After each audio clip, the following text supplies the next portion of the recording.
Well, welcome everyone to the Junior 76ers virtual camp Q&A session presented by Rothman Orthopaedics.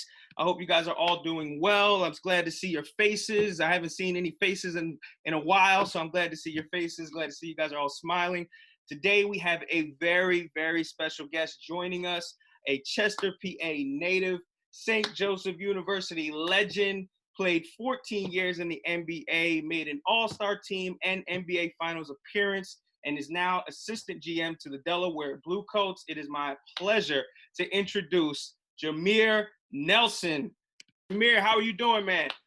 I'm good, man. How you doing? Good, brother. How you feeling? How's the holidays been? How's quarantine been? How's everything? Quarantine, it hasn't been good for anybody. I don't suspect, but it is what it is. We're all in this together. We all have to do our part, wear our masks, social distance, and continue to be smart with whatever we're doing. But holiday season is here, and it's a good time to be with your family and your loved ones. So in that aspect, I'm very fortunate to be able to be around my wife, my kids, and at home. That's awesome. Well, let's get right into it, man. We got some eager campers here to hear from you. So first question is, how early did you start playing basketball? And can you describe what it was like growing up in Chester, PA and playing as a kid? Well, I played basketball. I mean, I can remember as early as probably 3, 4 years old, but I was a 3-sport athlete: football, basketball, and baseball. My best sport was baseball, then football, and then basketball. I didn't start playing organized basketball until I was 9 or 10 years old. And growing up in Chester, it was fun. We had a lot of parks, a lot of different places we can go, do some things, and as kids in terms of like play sports. I know the neighborhood I lived in, we would go play other neighborhoods, and it just made it fun and made it very competitive.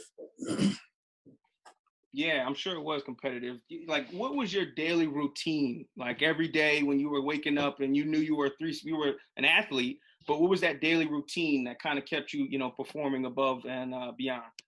When I was younger, Yeah, like as a kid, I mean, mainly just to have fun. I mean, it's a little different nowadays where a lot of young kids have private workout sessions and a lot of things scheduled for them. For me, it was like you go outside at 9 o'clock in the morning, you don't come back till 8 o'clock at night unless you're hungry or you until need the street lights come on, right? Yeah, you definitely need to be in the house dinner time, and things were a lot cheaper back then. So for me to eat during the day, all I needed was $1 or $2, and I could figure out a way to get some good food. That's perfect. Yeah. Like growing up, so what were some games that you played? Like, what were some fun games that you guys played? You said you were a 3-sport athlete. Like, so what were some fun games that you guys did? Well, we would just play two-hand touch in the middle of the street, stuff like that in football. I mean, you got, a two-way street with cars on both sides. The cars were out of bounds. Any given pass route, you might run into one of those parked cars. That doesn't feel good. But no, I mean, you just play basketball. You play 21 like everybody else. Kids nowadays really don't play that where you, No. you seem to know what it is. But and baseball is funny. My daughters play softball, and I showed them a game the other day called Rundown, where it's, you have 2 receivers. You have just say I'm a receiver, you are a receiver. We both have our gloves on, and it's people in the middle. We're throwing a ball back and forth, trying to catch them in a rundown. Wow. And that's something that kind of generated athleticism back in the day for agility, speed, quickness, your thought process and all that stuff. That's awesome. Developing those skills are super important at a young age, so any type of skills. So, growing up, when did you kind of realize that, you wanted to pursue basketball only, and that was kind of your main sport, and you wanted to go ahead and be, a basketball player? Well, actually in the 9th grade. In the 9th grade, I decided, basketball was going to be it for me. A lot of people were upset because they felt like I could have been just as good or better in other sports. But ultimately, I went where my heart was, and my heart was on the hardwood. And the thing I loved about the game was how fast it was. It's always action. And it's it's very competitive, throughout the entire game. So I kind of grasped the basketball because of those reasons. Awesome. Awesome. Now, this question comes from a camper. Her name is Ari Flasher. What would it take, or what advice would you have for a young person like myself, to work in basketball administration, being that you're now assistant GM to the Delaware Blue Coats? What would it take? Um, well, you have to learn the game. You have to learn the game inside and out. I'm still learning. I'm still trying to get better at certain things. You have to go through a lot of different scenarios and do a lot of research. I mean, if you're in a game, you're capable or able to play at a really high level, college, professional ranks. Um, the one thing I did was I paid attention and I asked a lot of questions to the people who were running the teams, or whether it was scouts or video coordinators, um, just to get a different perspective on how things are done. Because my way could be my way, and you listen to somebody else, their way might be better, or it can help you shape up your own. You get a lot of different things from a lot of people, um, and realize you're never too old or too young to learn. Right, right. First, quick sidebar. I love the picture in the back. That is iconic, classic. Just a great picture. I appreciate that. Yeah. So, you played with a lot of great players. Speaking of the picture in the back, you played against a lot of great players. You played a lot with a lot of great players. Who was your favorite teammate? And can you just explain the importance of, you guys made it to the finals in Orlando. Like, what was the importance of teamwork and working together? One of my favorite teammates is on the Sixers now, is Dwight Howard. I was fortunate to be able to play with a lot of different guys and a lot of different organizations, a lot of great guys actually.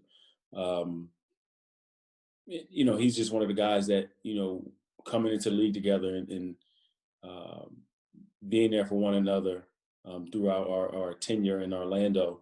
It was, you couldn't break what we had, and it's almost something that was surreal when you have two young guys trying to fight to see, trying to create space in that team environment. But the respect level was there from each other. Um, and it's important. It's important to be a great teammate. That's one of the things I always wanted to do, was be a great teammate, um, to everybody. And it just so happens that, in our time in Orlando, Dwight was probably top two, top three best players in the league, in my opinion, at a certain point. Definitely was the best and the biggest and the best dominant big man. So he made my job easier. I mean, he erased a lot of mistakes defensively, because I'm not gonna sit here and lie. I wasn't the best defender in the world, but I knew how to get guys to Dwight so he can block their shot or alter it. Yep. And offensively, he made it easier too. He was a willing offensive player to get guys open by screening with his body, and also passing out a double team. So very, very, very, very great teammate, very good teammate, and unselfish. Yeah, Dwight is awesome, and he's playing for the Sixers now, so I'm sure you guys know, and excited to see him play. So it's going to be a great season, and seeing Dwight out there for us. So going back a little bit, back into your childhood days, growing up and coming up, what would you say was one quality or character trait that kind of always carried you through your career, starting as a youth player and now to an NBA executive? What was that kind of one thing that you held on to? I'm win, lose, or draw. If I had 500 teammates, all 500 would tell you I was going to have fun. Being a professional athlete, you got a real short window, short gap to do that, and you have to have fun doing it. And I'm learning the ropes of being in the front office now, but I'm having fun. I'm enjoying the guys I work with, laughing and joking with those guys. So I do have some of that team concept and that team camaraderie that's being developed here. But yeah, that's the one thing. I'm always gonna have fun. Like I said, I have my own kids. I'm always gonna find a way to try to help them have fun.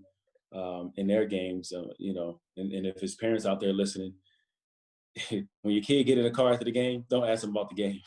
Have fun, take them to McDonald's, whatever y'all want to eat, get some ice cream. And my daughter will tell you, like my daughters will tell you, the first thing I ask them is like, did you have fun?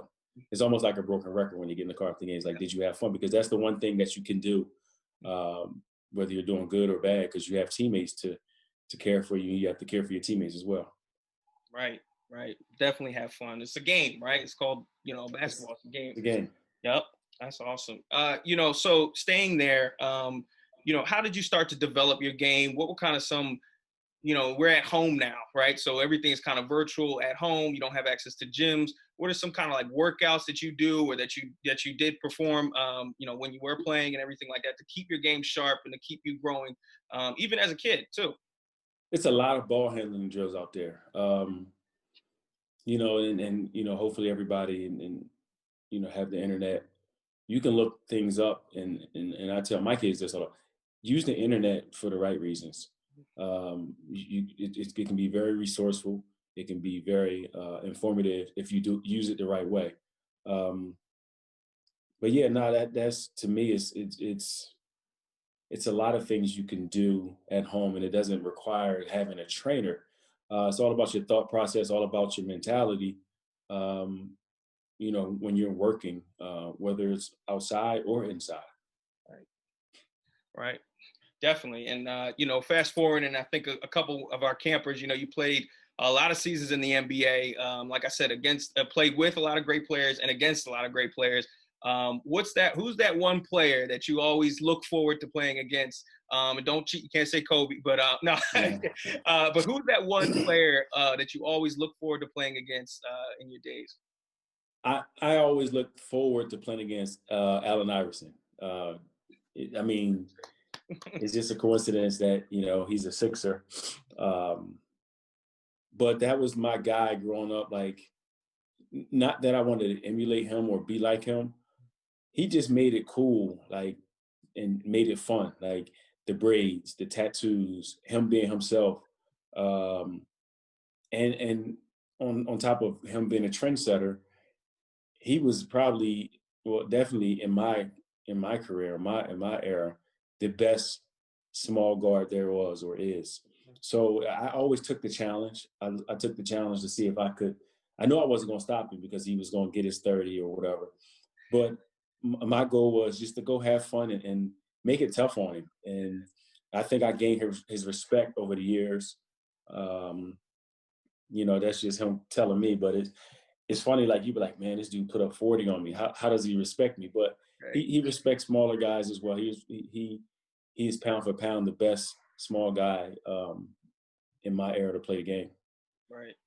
Yeah, staying with that. I mean, I think you and him, both had a certain kind of mentality, especially being your size and playing in NBA. What was that like kind of drove you and just made you, go up against the trees and just take it to the lane and without any type of fear or anything like that? Well, I always wanted to be the best I could be. People always said I'm too small. I was too small. I wasn't fast enough. I wasn't this.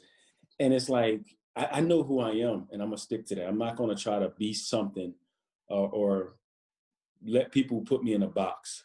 And the one thing, like I said, I was going to always be myself, but my work ethic was going to probably be just as good or better than most guys, because that's who I was as a player. I mean, my workouts in the off season was altogether 6-7 hours, depending on the day. Wow. So a lot of people don't realize what you go through as a professional athlete, especially if you're not 7 foot or 6'10", and physically gifted.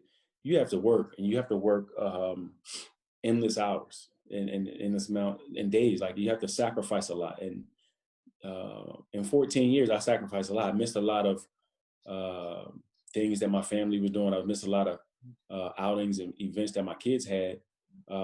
But my work ethic and my mentality of being the best I can be, and never going out there proving to people what they thought I could be or what box they wanted to put me in. I always wanted to be Jameer Nelson. I mean, last time I checked, Well, I got a son named Jameer Nelson, but it's only one me. Right, right. Wow. Yeah, that's impactful. Always be yourself. Always play, your game and know yourself. Second to last question. So, when you were playing, and even, growing up. So, like, what's one piece of advice? I know we talked about a lot of traits and character quality things that kind of go into playing the game. But what's one piece of advice, if you could just, leave with the campers, that are looking to compete at a higher level and, kind of improve their game, or even go into the business side of basketball and look to that. But what's one thing that you would kind of leave with them? Well, it's both of them are competitive. The business side and the basketball side, they're competitive in their own different ways. Um, like I said, do it to your best ability. But on the court, I would tell kids, man, like, control what you can control. And the one thing that I see that some kids are lacking is playing hard. Mm. Uh, it's almost like you got to have a talent, or you have to have a talent now to play hard. Wow. That shouldn't be. It's no coach in the country or in the world that can write on the board, play hard, and that's going to make you play hard.